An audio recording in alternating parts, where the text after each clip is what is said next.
মাংসটা কষানো হয়ে গেছে, অল্প একটু পানি আছে। তারপর আমি এখন এখানে পেঁপে আর আলু কেটে রেখেছি, ওগুলি দিয়ে দিচ্ছি একসাথে, আর ভালো করে কষিয়ে নিব।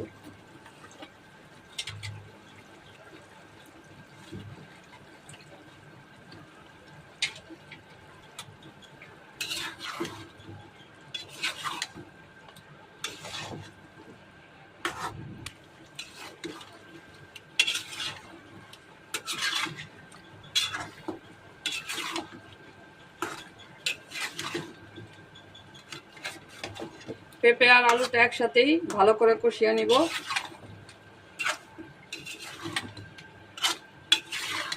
পেঁপেটা অনেক সময় দেখা যায় একটু দেরি হয় গলতে, আমি একসাথে দিয়ে দিলাম, দুটা গলে যাবে তাড়াতাড়ি।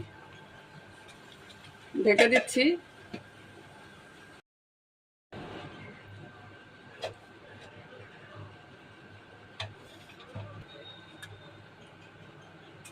তরকারিটা কষিয়ে আমি এখানে 3 কাপ পানি দিয়ে সিদ্ধ করে নিয়েছি। পেঁপে সিদ্ধ হয়ে গেছে। ঝোলটা আমি এই পরিমাণই রাখবো।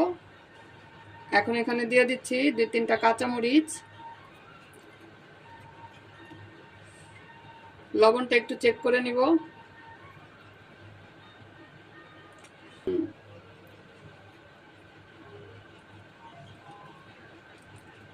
লবণ ঠিক আছে।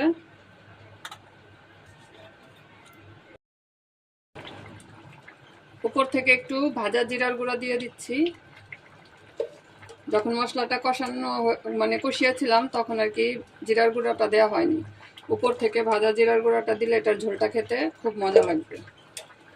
রান্না আমার কমপ্লিট হয়ে গেছে। আর আজকের এই ছোট্ট ভিডিওটা রান্নার কেমন লেগেছে সেটাও জানাবেন। যদি ভালো লেগে থাকে তাহলে ফলো আর লাইক দিয়ে আমার পাশে থাকবেন।